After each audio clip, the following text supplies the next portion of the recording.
So here's our play blast, and let's take a look. So this is the movement of our fluid now with the volume axis field connected. And one thing I do notice and what I don't like is the mushroom shape, the famous mushroom shape that we get when we simulate Maya fluids. How do you break that up? Well, there's two options. You could either add turbulence on your volume axis field, or you can add turbulence to your fluid container. Now what I'm doing now is I'm bringing up this reference because I wanted to show you the initial shapes we received here in the reference. You can notice the edges are really broken up. You don't see that perfect mushroom shape.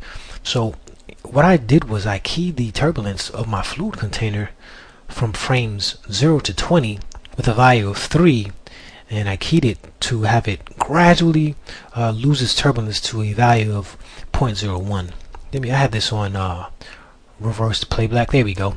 So now that we're playing this, notice we don't have that mushroom shape anymore. It's broken up. It's our turbulence being keyed at those early frames are doing a great job of breaking that up, adding more detail along the edges that you see here.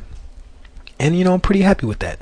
Now keep in mind this is a resolution of 100, so when I bring up my final render for you at the end of this lesson, you'll notice that the edges are really broken up, which is great. Now here's the graph editor. I'm going to show you how I keyed the turbulence. I had it set to a value of 3 at frame 1 and a value of 0.01 at frame 20. And if you notice here in my attribute editor, you see that I have some my turbulence strengths being keyed there. So let's scroll down here to the texture tab. So here we have 3 option boxes. You have your texture color option box, your texture incandescence option box, and your texture opacity option box. Right now we only have the texture color option box selected, and let's take a quick render. Let's see what we get.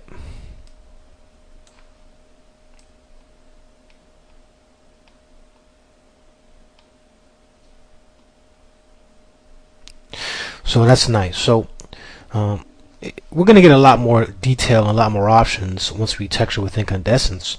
But for right now, this is not bad. I'm kind of happy with what we get.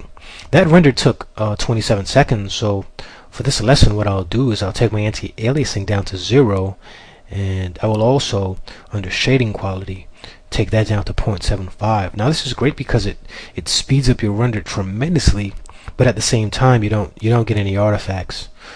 Now when we're ready to render, we're going to take that back to 1, but for testing purposes that's really great.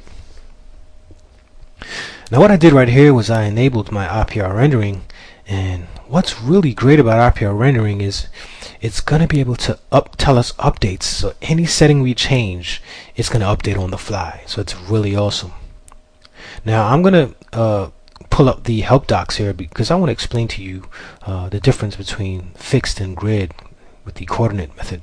Fixed sets the values to equal the object space coordinate system, while grid, basically the coordinate values moving using the density solver, makes the texture move with the movement of the density rather than just appearing fixed in space. So this is really great, and I recommend you trying this technique and seeing if it works best for you.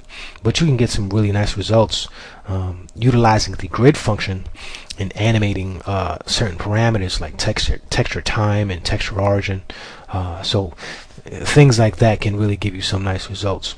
So right now we're going to utilize the grid method for the coordinate method setting, and let's go ahead and enable texture opacity and see what we get. So remember in the previous chapter we just talked a little bit briefly about how opacity represents how much the fluid blocks light, and also the opacity curve just basically defines a range of opacity value used to render the fluid. So right now we lost a lot of our density, so we're gonna have to go back in and try to bring that out. And you can do this 2 ways. You can what I'm doing here, I'm increasing my input bias to 0.55, just increasing that value. That should get some of our fluid back. Or you can go back in and under your transparency settings and increase that value there. So there we go, it's updating now. And this is what's really neat about IPR rendering, is that it really updates on the fly and tells you what settings you might be happy with.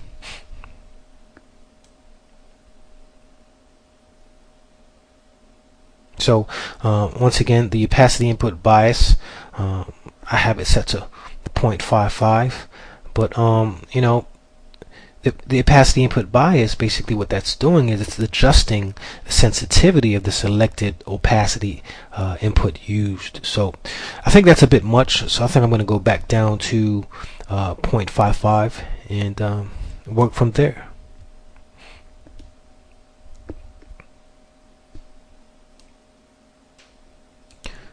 So there we go. So let's scroll back up to the top. We have our previous render. I'm going to deactivate texture opacity, and let's activate the option box for texture incandescence and see what we get.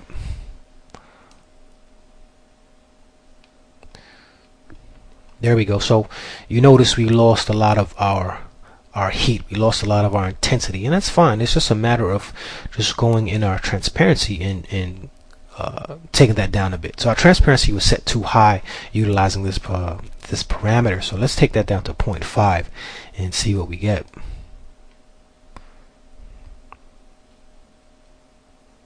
Nice.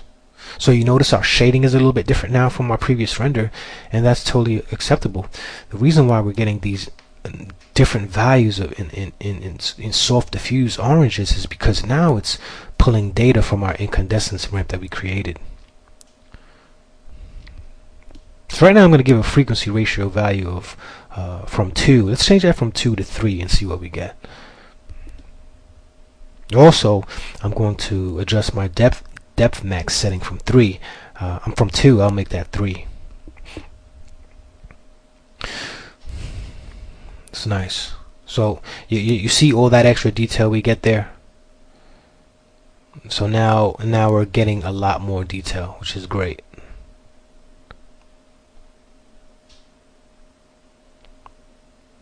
And if you want, you can take your frequency. My frequency is set to 2 right now. If you want, you can really take that to a higher value and see what that does for you. Frequency, basically what that does is it's going to determine the amount of frequency for the noise you'll get. As this value increases, the noise becomes more detailed, and you know, you could really crunch different hues and saturation, and you know, you can pull out nice variations of your fluid just by playing with your frequency settings alone. Now I switched this from my texture type to space-time to Perlin noise, and notice you're getting even more detail. So Perlin noise is just a little bit more advanced. I wouldn't say advanced, but it's more of a controlled noise pattern you're getting under your texture type. And I definitely would recommend you utilizing the Perlin noise function instead of the space-time function. Now, if you wanted to dive in and find out what each parameter did, once again, don't hesitate to go in and under the help docs and look at each one specifically. Now I disabled my texture incandescence option box, and now increasing my transparency back to 0.915 to get that previous look we had when we first initially started. And there you go, that's our original render. So you noticed all the detail we got from just by playing with our texture time parameters, our frequency parameters, our ratio parameters. You can go in and you can play with amplitude, and amplitude is basically a scaling factor applied to all the values in the texture. You can play with threshold. You can decide to leave incandescence deactivated. You can decide to go back in and just maybe not use it.